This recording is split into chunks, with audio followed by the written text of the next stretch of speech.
Good morning everyone. मुझे उम्मीद है कि आप लोग सभी ठीक होंगे। दोस्तों, आज हमारे पास जो चैप्टर 1 का टेस्ट था उसी को सोल्व करने का नोटिफिकेशन आपके सामने दिया हुआ है। प्यारे बच्चों, आपकी खामोशी से ये पता चल रहा है कि आप लोग अपनी पढ़ाई में कोई रुचि नहीं दिखा रहे हो। तो मुझे लगता है कि मुझे ये सिस्टम बंद कर देना चाहिए। आपके दिमाग में एक बहुत इम्पोर्टेंट बात आ रही होगी। आपको लग रहा होगा कि मुझे आपके लाइक्स चाहिए, सब्सक्राइब चाहिए, शेयर चाहिए। ठीक है, आप इस तरह का अपने मन से भ्रम निकाल दीजिएगा। ये जो हमने बीड़ा उठाया था क्लासेस देने का, प्यारे बच्चे, ये आपको इसलिए नहीं दिखाया था कि आप हमारे चैनल को सब्सक्राइब करें, शेयर करें, वीडियोज़ को लाइक करें। इन सब की हमें ज़रूरत नहीं है। आप लोग अगर वाकई में पढ़ना चाहते हो तो आप सिर्फ इन वीडियोज़ का लाभ उठाइए, अदरवाइज़ आपको कुछ भी करने की ज़रूरत नहीं है। ठीक है, यदि आप कोई प्रतिक्रिया नहीं दे रहे हो तो मैं ये समझूंगा कि आप लोग पढ़ना ही नहीं चाहते। और मैं आपको सीधी सी बात बता दूं, यदि आप कोई प्रतिक्रिया नहीं देते हो, पढ़ाई में कोई इंटरेस्ट नहीं है, तो आप ग्रुप छोड़ सकते हो। हमें यहाँ ऐसे स्टूडेंट्स की, ऐसे छात्र छात्राओं की कोई ज़रूरत नहीं है जो पढ़ना नहीं चाहते हैं। क्योंकि ऑनलाइन क्लासेज है, ऐसा तो है नहीं कि आप लोग क्लास में बैठे हुए हो, आपको ज़बरदस्ती पढ़ाना पड़ेगा, ज़बरदस्ती कहना पड़ेगा। हम उन स्टूडेंट्स के साथ हैं, उन शुभचिंतकों के साथ हैं जो वाकई में पढ़ना चाहते हैं। सिर्फ हमें उसी की आवश्यकता है, और उनसे भी हमें लाइक्स, कमेंट, शेयर बिल्कुल भी नहीं चाहिए। जहाँ तक कमेंट्स का सवाल है, कमेंट्स हम इसलिए चाहते हैं क्योंकि हमें ये पता चलता रहे कि आप लोग वाकई में ही इंटरेस्ट दिखा रहे हो। और जहाँ तक हम टेस्ट की बात करें, ये जो टेस्ट आपको दिया गया था, पॉजिटिव और नेगेटिव दोनों तरह की प्रतिक्रिया आई, और इन्हीं दोनों प्रतिक्रियाओं में मुश्किल से 5 या 6% विद्यार्थियों ने ही इसमें रुचि दिखाई है। तो सिंपल सी बात है कि सभी पढ़ नहीं रहे हैं, केवल ऐसे ही भीड़ कर रहे हैं। तो मैं चाहता हूं कि आप लोग अगर पढ़ाई पे ध्यान नहीं दे रहे हो तो ग्रुप छोड़ सकते हो, इसमें कोई संदेह वाली बात नहीं है। तो चलिए, आज हम इस टेस्ट का हल लेकर आपके सामने लाए हैं। इससे पहले मैं आपको एक बात और बताऊं, जिन बच्चों ने कुछ आंसर गलत दिए थे, कोई दिक्कत नहीं है गलत आंसर देने में, उन्होंने कम से कम इस बात का प्रयास तो किया। और सबसे बड़ी खुशी की बात यह है कि केमिस्ट्री जो है ये तुरंत समझ में नहीं आती, और आपने इसका गलत जवाब दिया, तो ये भी अच्छी बात है। क्योंकि पहले गलत ही जवाब देना चाहिए, उसके बाद सही ऑटोमेटिक हो जाता है। तो मुझे विश्वास है कि जिन विद्यार्थियों ने कल इनका कुछ क्वेश्चनों का गलत जवाब भेजा था, आज उनकी पकड़ सही पर बहुत ज़्यादा जकड़ हो जाएगी, बहुत ज़्यादा बढ़ जाएगी, और वे कभी इन चीज़ों को नहीं भूलेंगे। क्योंकि जो बच्चा प्रश्न का गलत उत्तर लिखता है, सही भी वही लिख सकता है। याद रखिएगा, यदि आप आंसर गलत देते हो और फिर उसको सीखते हो, तभी आपका कुछ हो सकता है। तो चलिए टेस्ट को शुरू करते हैं। चैप्टर 1 और इम्पोर्टेंट क्वेश्चन है। ये जो टेस्ट में आपको हल दिया गया है, जो टेस्ट दिया गया है वो एनसीईआरटी से जुड़ा हुआ है। हमारा क्वेश्चन जो 1 लिखा हुआ है, Fe2O3 + 2L, ठीक है, और ऐसे ही Al2O3 और +Fe, इस अभिक्रिया का कौन सा प्रकार है? इस अभिक्रिया का कौन सा प्रकार है? प्यारे बच्चों, आप देख पा रहे हो Fe2O3, यहाँ क्या है, एक कंपाउंड है, और ये Al अकेला है। आप इसको मत देखिए, आप केवल, ठीक है, Al को देखिएगा। और यहाँ दो दो है ना, भाई अपनी भाषा में आप समझो, तो यहाँ कितने हैं, दो दो आपके पास, यानी कि ये यौगिक है, और ये क्या है, आपके पास एक तत्व है। तो हमने आपको बताया था कि यदि ये इसको भी स्थापित कर देगा, मतलब इसका स्थान जो है O ने इसके साथ जोड़ दिया, ठीक है, ये जवाब जो था काफी बच्चों का सही था। ठीक है, तो ये क्या हो जाएगा आपका, क्योंकि ये अकेला है तो अकेले के लिए क्या हो जाएगा, एकल विस्थापन हो जाएगा। तो उसका तीसरा जवाब करेक्ट हो जाएगा। इंपॉर्टेंट क्वेश्चन है, इसका कौन सा जवाब सही हो जाएगा, तीसरा जवाब इसका सही हो जाएगा। इसके बाद क्वेश्चन नंबर 2 पर चलते हैं। लोह चूर्ण पर हाइड्रोक्लोरिक अम्ल डालने से क्या होगा? लोह चूर्ण पर हाइड्रोक्लोरिक अम्ल डालने से क्या होगा? जरा सोचिए, आपके पास लोहा हो या लोहे का चूर्ण हो, भाई बात एक ही है। अब आपने क्या निकाला? लोहा का चूर्ण लिया और इस पर आपने हाइड्रोक्लोरिक अम्ल मतलब HCl डाल दिया।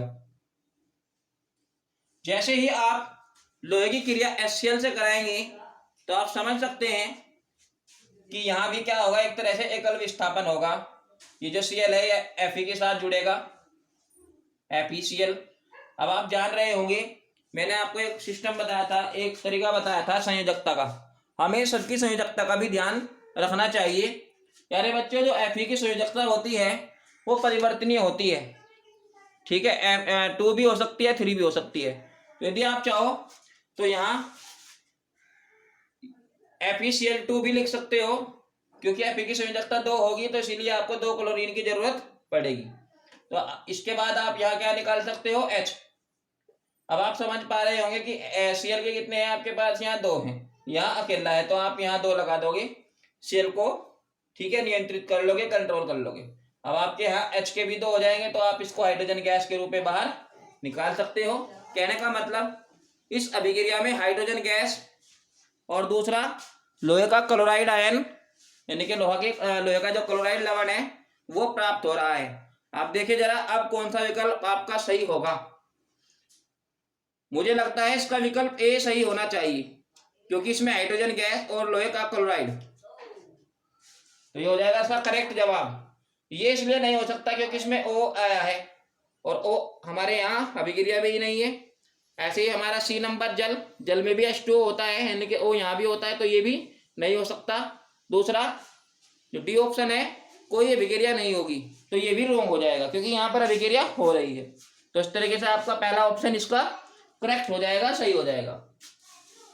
इसके बाद अगले प्रश्न पर चलते हैं। हमारा तीसरा क्वेश्चन है, खाद्य पदार्थों में विकृत गंधिता किस अभिक्रिया के कारण होती है? कल मैंने आपको विकृत गंधिता के बारे में बताया था कि ये एक ऑक्सीकरण अभिक्रिया होती है। मतलब जब आपके खाद्य पदार्थ, खाने पीने की चीजें वायु के संपर्क में रहे, ठीक है, तो उसका क्या होता है? ऑक्सीकरण होता है। तो इसलिए ये कौन सी अभिक्रिया के अंदर आ जाएगा? ऑक्सीकरण के अंदर आ जाएगा। तो आपका जो ऑप्शन नंबर 1 है अपघटन है। भाई अपघटन में आपका भोजन जो है रखा हुआ वो टूटने से तो रहा, यानी कि वो टूटेगा तो नहीं, ठीक है। संयोजन भी नहीं हो सकता क्योंकि वो वायु के साथ तो नहीं जुड़ सकता। और ऐसा ही विस्थापन है, इसमें कोई अवयव भी विस्थापित नहीं होगा। तो आपके पास करेक्ट जवाब क्या होगा? ऑक्सीकरण, क्योंकि यहाँ वायु के साथ हमारा जो फूड है, ठीक है, जो फैट है, वसा है, उसमें क्या होता है? ऑक्सीकरण होता है और उसकी गंध बदल जाती है, गंध का विकृत हो जाना, ठीक है, विकृत गंधिता कहलाता है। और ये किसके कारण होती है? ऑक्सीकरण के कारण होती है।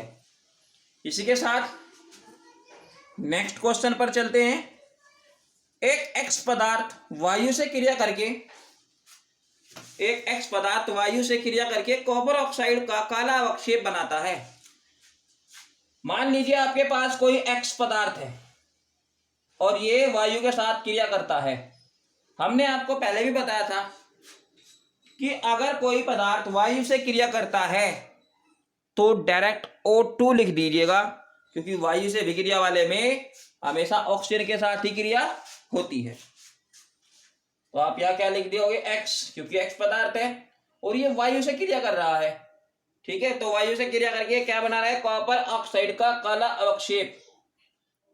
तो कॉपर ऑक्साइड CuCl2, ठीक है, कॉपर का ऑक्साइड बना रहा है, क्यूप्रस ऑक्साइड बना रहा है CuO2, ठीक है, CuO2। तो अब आपको क्या करना है?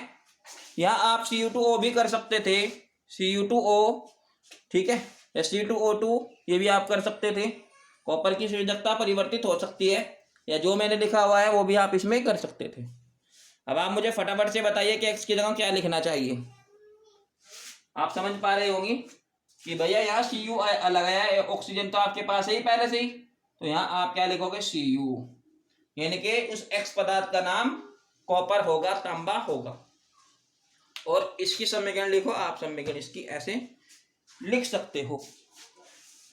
मुझे उम्मीद है कि इनके जवाब आप समझ पा रहे होंगे। तो चलिए नेक्स्ट क्वेश्चन है हमारा, उपचयन एवं अपचयन को उदाहरण देकर समझाओ। उपचयन, उपचयन क्या होता है? एनसीईआरटी का क्वेश्चन है। उपचयन का मतलब है ऑक्सीकरण। दोनों को उदाहरण देकर समझाना है। हमने आपको फोटोज के माध्यम से इसकी डेफिनेशन लिखवाई हुई है दोनों की, तो आपको उदाहरण सहित दोनों को लिखना है। क्या होता है ऑक्सीकरण? वे अभिक्रियाएं जिनमें ऑक्सीजन की वृद्धि हो रही हो ऑक्सीकरण कहलाती है। अपचयन जिसमें हाइड्रोजन की वृद्धि हो रही हो अपचयन कहलाती है ना बेहद आसान। ठीक है, बाकी आप इसको वहां से भी देखकर लिख सकते हो। भाई ऑक्सीजन की वृद्धि होगी तो C+O2 CO2 हो जाएगा। ठीक है, ऐसे इसका आप एग्जाम्पल उदाहरण दे सकते हो। मुझे उम्मीद है कि ये क्वेश्चन भी आपकी समझ में आ गया होगा। क्वेश्चन नंबर 6 पर चलते हैं। लोहे की वस्तु को पेंट क्यों किया जाता है? इसका कारण है संक्षारण। कल हमने आपके संक्षारण टॉपिक पर चर्चा की थी। ठीक है, कि संक्षारण वह घटना है जिसके अंदर, ठीक है, लोहे जैसी वस्तु वायु या नमी के साथ क्रिया करके धीरे धीरे नष्ट होने लगती है, संक्षारण कहलाता है। तो संक्षारण को रोकने के लिए हम लोहे की वस्तु को पेंट करते हैं ताकि ये जंग ना बना सके। क्वेश्चन समझ में आ गया होगा। इसको आप क्या लिख सकते हो? लोहे की वस्तु को पेंट इसलिए करते हैं कि जंग ना लग सके, ये भी आप इस पर लिख सकते हो। क्वेश्चन नंबर 7 पर चलते हैं। द्विविस्थापन अभिक्रिया पर टिप्पणी लिखिए। द्विविस्थापन डबल, ठीक है, डिस्प्लेसमेंट क्या होगा इसमें? द्विविस्थापन अभिक्रिया पर टिप्पणी लिखिए। वे अभिक्रियाएं जिनमें दो दो यौगिकों का आपस में विस्थापन हो रहा हो, विस्थापित हो रही हो। मान लीजिए आपके पास CH4 है और आपके पास है FeCl2, तो इसको इसके साथ जोड़ देंगे, इसको इसके साथ जोड़ देंगे। ठीक है, कुछ भी एग्जाम्पल आप इसमें दे सकते हो। द्विविस्थापन के लिए आपको फोटोज के माध्यम से भी ये समझाया हुआ है, वहां से भी आप इसको कॉपी कर सकते हो। चलिए 8वां क्वेश्चन पर चलते हैं। भौतिक एवं रासायनिक परिवर्तन का एक एक उदाहरण लिखिए। ये क्वेश्चन भी बहुत बार पूछा गया है कि भौतिक एवं रासायनिक परिवर्तन का एक एक उदाहरण लिखिए। ठीक है, आप कोई भी उदाहरण लिख सकते हो। साइकिल का चलाना, बल्ब का जलना, ये सब क्या है? भौतिक और रासायनिक परिवर्तन।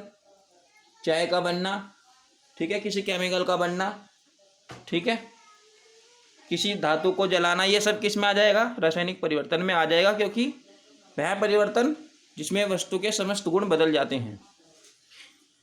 तो मुझे उम्मीद है कि ये क्वेश्चन आपकी सभी समझ में आ गए होंगे। इसके बावजूद अगर आपके अभी भी कोई क्वेश्चन समझ में नहीं आ रहा है तो आप मुझे कमेंट करके, मैसेज के माध्यम से भी आप ज़रूर बताइए। तो फिर मुलाकात होगी नेक्स्ट चैप्टर पर। ये हमारा इस चैप्टर का अंतिम वीडियो है और मुझे उम्मीद है कि नेक्स्ट चैप्टर से आप बहुत अच्छी तरीके से ध्यान दोगे। देखिए डियर्स, यदि आप वीडियोज़ पर ध्यान नहीं दे रहे हो तो हम कुछ ही दिनों में ये सिस्टम भी बंद कर देंगे, क्योंकि हमें आपके सब्सक्राइब करने से, लाइक्स करने पे, शेयर करने से कोई इंटरेस्ट, कोई रुचि नहीं है। और जहाँ तक यूट्यूब के माध्यम से आपको ये सेवा देने का प्रावधान है, ये इसलिए है ताकि समस्त स्टूडेंट्स घर पर रहकर एक ट्यूशन की जैसा ही लाभ उठा पाएँ, और इसका कोई उद्देश्य नहीं है, ठीक है, कि आप ट्यूशन जैसी स्थिति ही अपने घर पर ही प्राप्त करते रहें। हमें आपसे कमेंट, शेयर, सब्सक्राइब नहीं चाहिए। तो धन्यवाद।